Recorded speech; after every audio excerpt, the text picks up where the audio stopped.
இன்றைக்கு நம்ம 5ஆம் வகுப்பு முதல் பருவம் அறிவியல் பாடத்தில் உள்ள பயிற்சி நூல் 2ஆம் பாடம் பருப்பொருள் மற்றும் மூலப்பொருட்கள்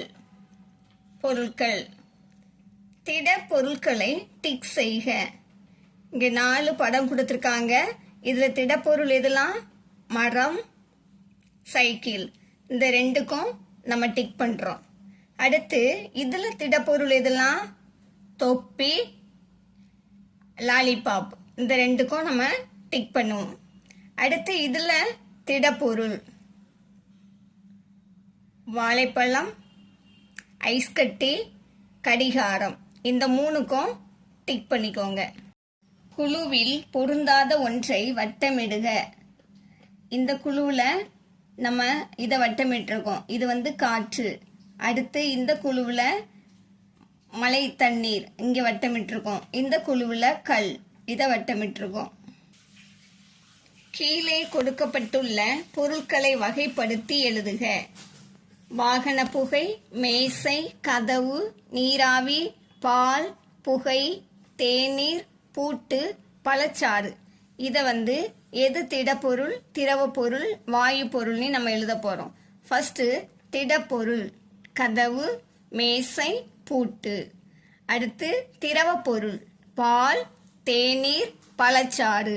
அடுத்து வாயு பொருள் நீராவி, புகை, வாகன புகை.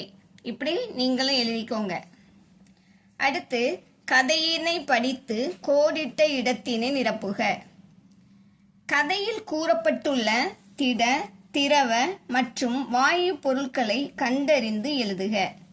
கதையில திடப்பொருள் எதெல்லாம் இருக்குன்னா இட்டலி, மரங்கள், மலை, மரக்கட்டை, தேயிலை தூள்.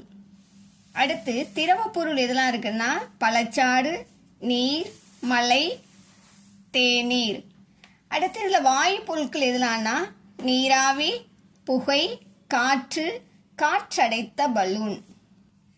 அடுத்து இலைகள் பொருத்தமானதை கோடிட்டு இணைக்க.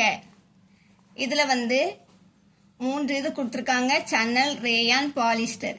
இந்த படம் எதுனா சணல், அதனால சணல் கூட நம்ம மேட்ச் பண்ணியிருக்கோம். அடுத்து நைலான், அக்ரலிக், பருத்தி.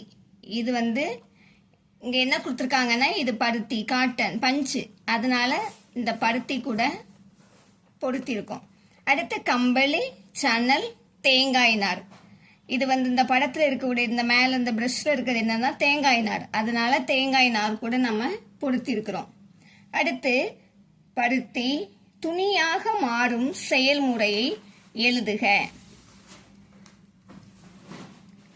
அதாவது இந்த பருத்தி துணியாக எப்படி மாறுனா ஃபர்ஸ்ட் பாருங்க. பருத்தி பந்துகள், விதை நீக்குதல், பருத்தி இலைகள், பஞ்சு, நூற்றல், நெய்தல், பின்னுதல், லாஸ்டா என்ன வருது? துணி.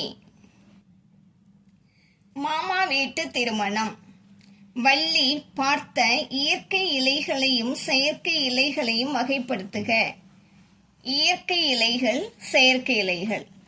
இயற்கை இலைகள் எதெல்லாம் அப்படின்னா பட்டு, பருத்தி, தேங்காய் நார், சணல். செயற்கை இலைகள் எதெல்லாம்னா பாலிஸ்டர், ரேயான், நைலான். அடுத்து மிதத்தல். மிதக்கும் பொருட்களுக்கு மீ என்றும் மூழ்கும் பொருட்களுக்கு மூ என்றும் வட்டத்தில் எழுதுக. இங்க கொடுக்கப்பட்ட படத்துல இப்போ கப்பல் என்ன மிதக்கும், அதனால அந்த வட்டத்துல மீ அப்படின்னு எழுதியிருக்கிறோம். இதுல மரக்கட்டை, இது என்னன்னா மிதக்கும், இதுல மீன் எழுதியிருக்கிறோம். இது கல், இது மூழ்கும், எனவே அந்த வட்டத்துல மூ அப்படின்னு எழுதியிருக்கிறோம். பலூன் மிதக்கும், இதுல மீ அப்படின்னு எழுதிக்கோங்க.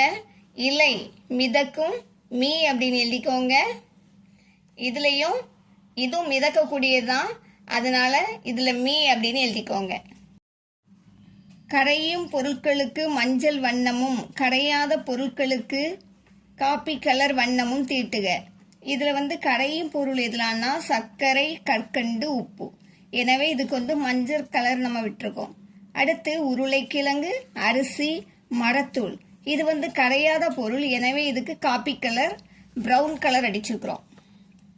அடுத்து நீரில் முழுமையாக கலக்கும் பொருட்களை வட்டமிடுக. நீரில் கலக்கும் பொருள் எதுலான்னா எலுமிச்சை சாறு, வினிகர், பால். எனவே இந்த மூணுக்கும் நம்ம வட்டமிட்டு இருக்கிறோம். வளரடி மதிப்பீடு. சரியான விடையை தேர்ந்தெடுத்து நிழலிடுக. படத்தில் காட்டப்பட்டுள்ள பொருளில் விடை 1 மட்டும் சரி. அதாவது மூலக்கூறுகள் மிக நெருக்கமாக இருக்கும். அடுத்து அகிலா அவள் தோழிக்கு தாவர இலைகளான பொருளை கொடுத்தாள். அவள் கீழ்கண்டவற்றுள் எவற்றை கொடுத்திருப்பாள்? விடை ஆப்ஷன் இ. இதனால இதை டிக் பண்ணிக்கோங்க. பருத்தியில் இருந்து கிடைப்பது எது? ஆப்ஷன் அ, அதாவது காட்டன் உடுப்பு. எனவே இங்க டிக் பண்ணிக்கோங்க. தவறான இணை எது? விடை நைலான் கம்பளி போர்வை. நாணயம் நீரில் மூழ்க காரணம் என்ன? விடை நாணயத்தின் அடர்த்தி நீரின் மேல்நோக்கு விசையை விட அதிகமாக இருத்தல். மிதக்கும் பொருட்களை மட்டும் கொண்ட குழு எது?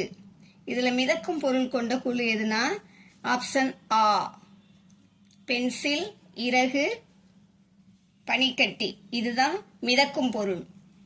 அடுத்து நீரில் கரையாத பொருட்களை மட்டும் கொண்ட குழு எது? விடை கல், மரத்தூள், ஆணி. கீழ் காண்பனவற்றுள் எதில் மூலக்கூறுகள் மிக நெருக்கமாக அமைந்துள்ளன? விடை செங்கல். கீழ் காண்பனவற்றுள் நீரில் முழுமையாக கலக்கும் பொருள் எது? விடை இவை மூன்றும், அதாவது எலுமிச்சை சாறு, பால், வினிகர். பின்வரும் கூற்றுகளை ஆராய்ந்து சரியான பதிலை தேர்ந்தெடு. கூற்று 1, ஒரு பொருளை கட்டமைக்க தேவைப்படும் பொருளே மூலப்பொருள் ஆகும். கூற்று 2, நாற்காலி செய்வதற்கான மூலப்பொருள் மரக்கட்டை ஆகும். இதில் விடை வந்து கூற்று 1 மற்றும் 2 சரி. இதில் 2மே சரிதான். அடுத்து வளரடி மதிப்பீடுக்கான விடைகள், அதாவது இதுவரை நம்ம பார்த்ததில் உள்ள விடைக்கான ஆப்ஷன் இங்கே கொடுத்துருக்காங்க. இதில் வந்து சரியான ஆப்ஷனை நீங்கள் ஷேர் பண்ணிக்கோங்க. இதுபோல் இன்னும் அநேக பயனுள்ள வீடியோக்கள் நம்ம சேனலில் வெளிவரும். பார்த்து பயன்பெறுங்க. சப்ஸ்கிரைப் பண்ணிக்கோங்க. உங்கள் ஃப்ரெண்ட்ஸுக்கும் ஷேர் பண்ணுங்கள். தேங்க்யூ.